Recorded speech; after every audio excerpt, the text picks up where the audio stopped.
Shalom Alejen, qué bueno que están con nosotros una vez más.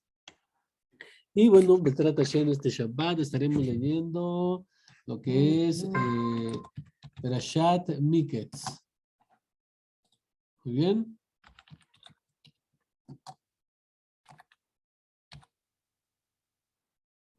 Miketz. Ajá. Y como sabemos, se lee una Haftará. Y bueno, muchos de los discípulos de Rabbi Joshua leen una fracción del Keter para esta semana. Ajá. Entonces, en el Keter tenemos la lectura de Meir, capítulo 13 y 14. ¿Vale? Y hoy tendremos algo que comentar sobre un personaje. Ajá. Y ahorita vamos a poner el título de este lado. Un personaje eh, sin duda de los más conocidos dentro del Keter. Estamos hablando del hombre que hasta hoy en día se convirtió su nombre en sinónimo de traición. Él, al ser uno de los más cercanos al maestro, y claro que esta cercanía vuelve todavía más importante la traición. O sea, es más notoria, es más grave la traición por ser más cercano al maestro. ¿Sí?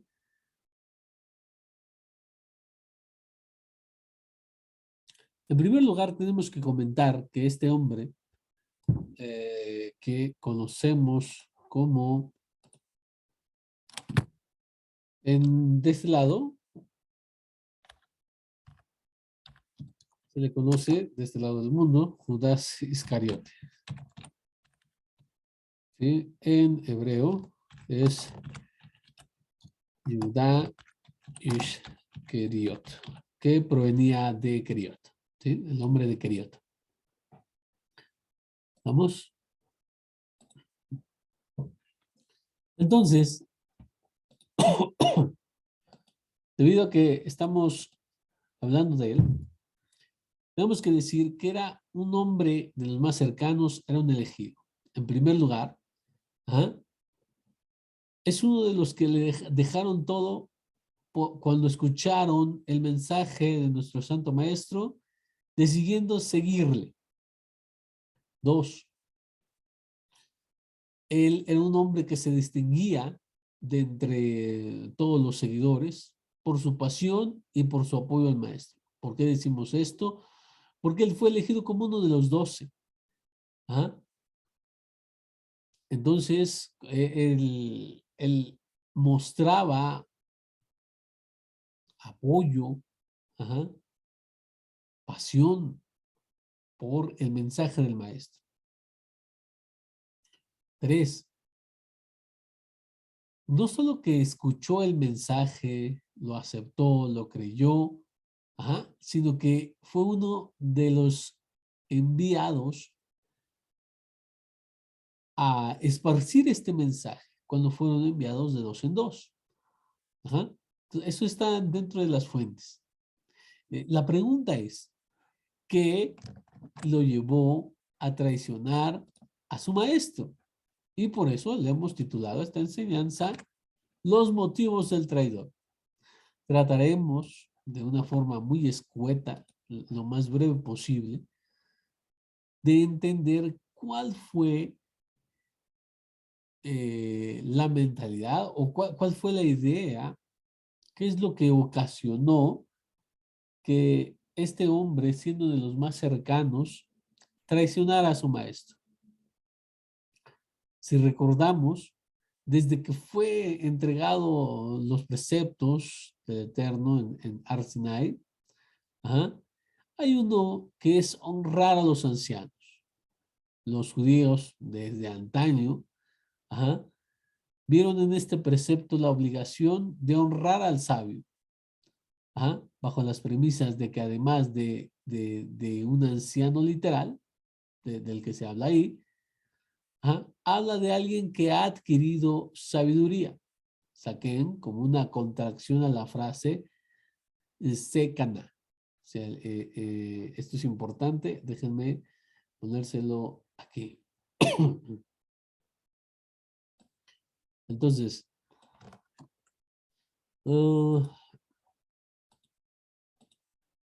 honrar al sabio, honrar al anciano, ¿sí? Y en esto vieron honrar al sabio desde tiempo antaño los judíos, ¿sí?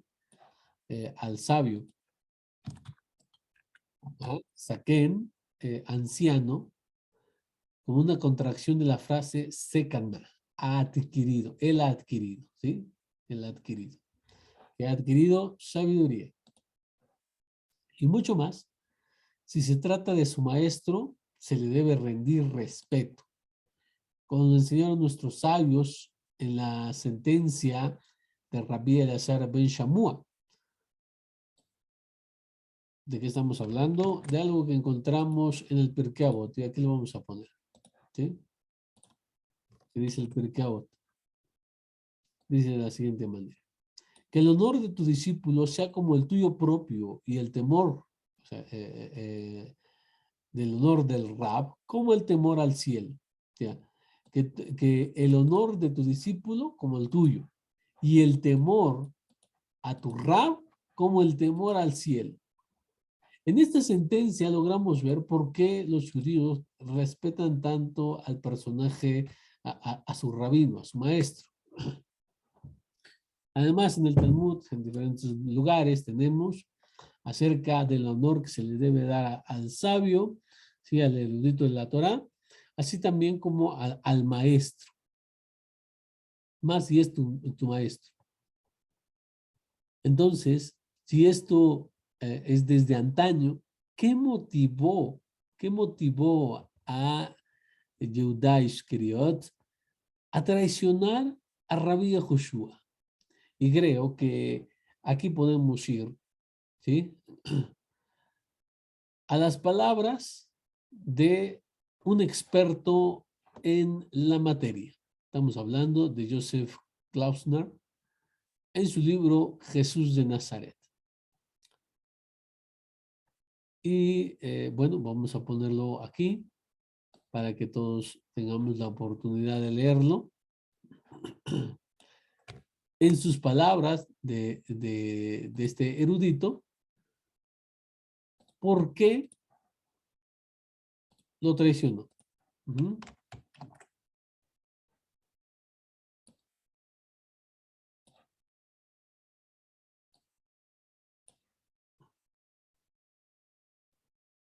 Okay.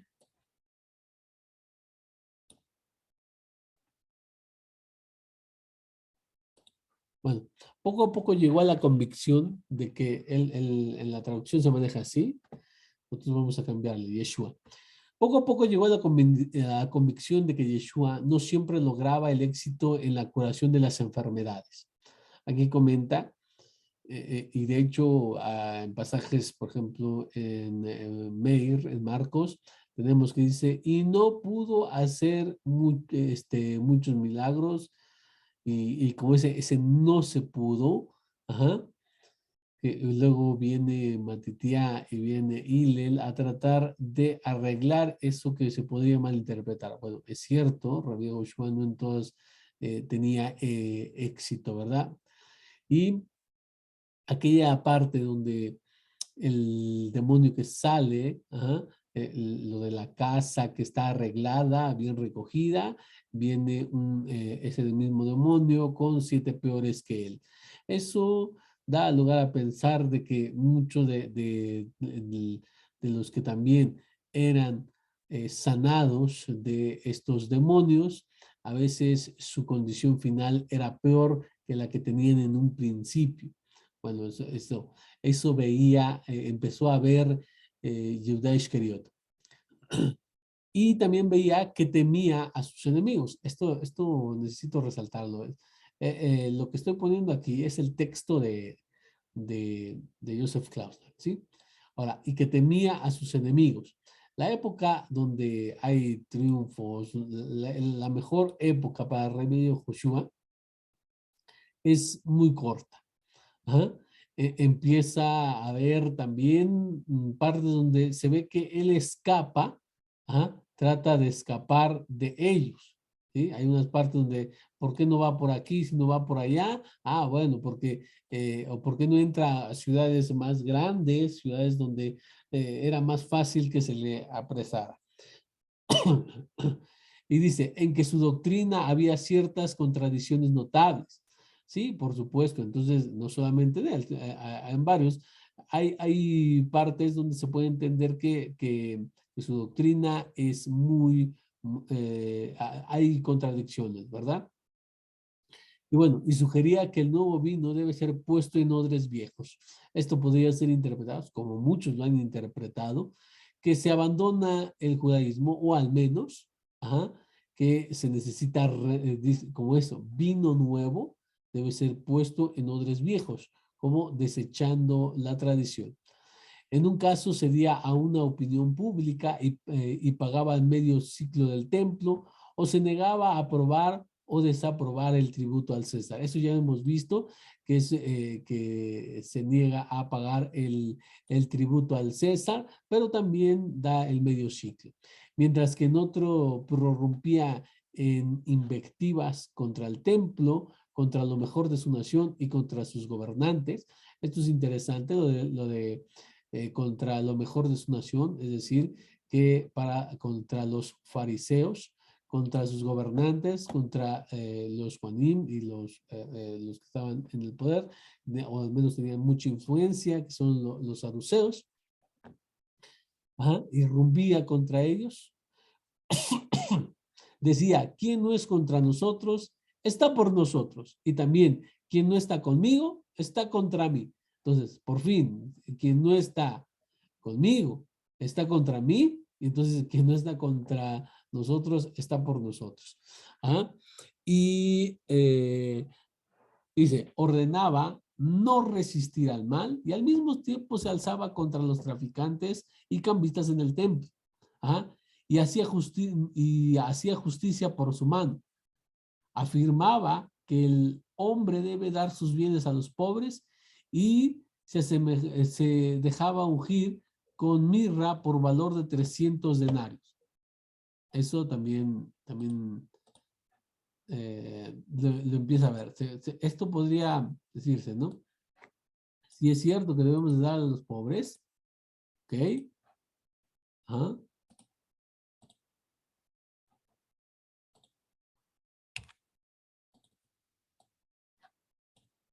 Ok. Entonces tenemos lo que, lo que es más, ese Mesías no quería ni podía liberar a su nación, pero se arrogaba el papel de hijo del hombre que vendría en las nubes del cielo. Ajá. Afirmaba que se sentaría a la diestra de Elohim en el día del juicio y osaba decir del templo, el lugar más sagrado del mundo, que no quedaría piedra sobre piedra y, en realidad, que él destruiría y volvería a erigir otro al cabo de 3 días. Esto está hablando de la acusación sobre que destruiría el templo. Fue una acusación falsa, ¿sí? Pero bueno, ahí de todos modos él empieza a ver este tipo de cosas y según lo que nos dice Joseph Klausner en su análisis, esto es uno de lo que empieza a ver Yehudá, ¿sí? Y algo más. Aquí vamos a poner. ¿Ah? Más. Ok. Continúa diciendo.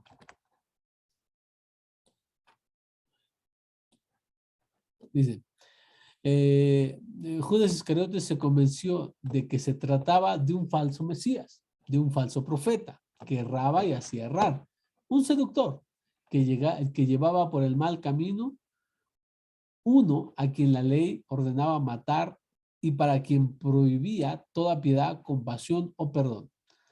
Según el análisis del autor, dice que lo anterior mencionado llevó a Yehudá Iscariot a pensar que era un falso Mesías.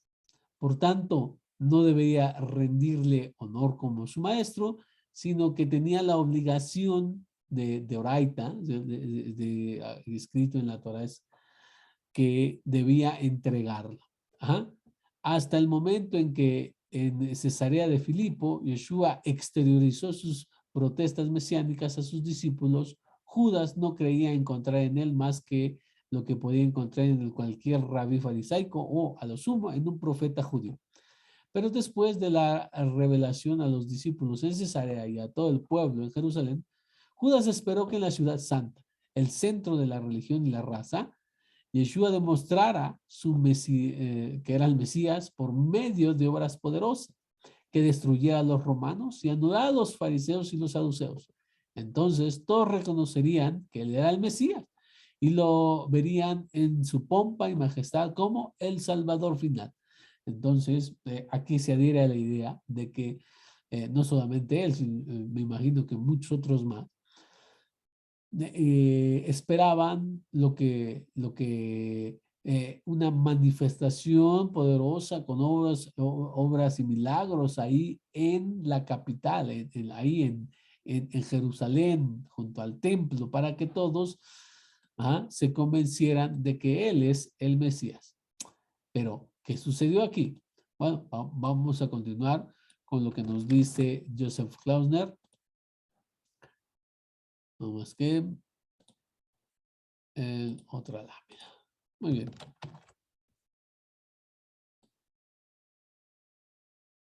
Y aquí dice, pero, ¿qué es lo que Judas vio en los hechos? Ningún milagro. Solo Mateo dice que Yeshua curó en el templo a ciegos y a sordos y a cojos. Pero Marcos desconoce tales curaciones. No viene en Marcos, solamente viene en Mateo, pero no son muchas. O sea, no ve milagros ahí.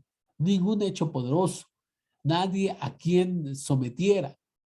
El poderoso Mesías huía por la noche a Betania. ¿Sí? Aquí se puede suponer esto porque no se quedaba ahí, ¿verdad? Era peligroso, entonces mejor vámonos. Exceptuadas sus osadas observaciones contra la tradición de los ancianos y lo que él podía tachar de vana arrogancia. Bueno, para Judas Iscariote, Judá Iscariot, Yeshua no revelaba plan alguno para consumar la redención. ¿No era entonces un deber religioso entregar a alguien así que él consideraba un impostor al gobierno y cumplir de tal modo con la ley que ordenaba, quitarás el mal de en medio de ti? Este debe haber sido la serie de razonamientos de Yehudá. Y bueno, esa es hasta aquí la opinión de Joseph Klausner. Y para él, las contradicciones, bueno, las contradicciones internas en las enseñanzas, aquello de que como aparentemente había que huir, que no daba un plan exacto, que no sometía a nadie, que no quitó al gobierno romano. Y todo este tipo de cosas que ya mencionamos, para Joseph Klausner se vuelven lo que Yehudá veía y que no concordaban con su idea. Que no concordaban con su idea y entonces vio como un falso profeta y por eso lo entrega. Creo que en cierta manera tiene razón Joseph Klausner al decir que tuvo que de ser de los más cercanos y se tuvo que convencer en algún momento de que no era el Mesías que esperaba y por eso lo entrega. Ajá. ¿En qué momento? Bueno, eso trataremos de darle respuesta.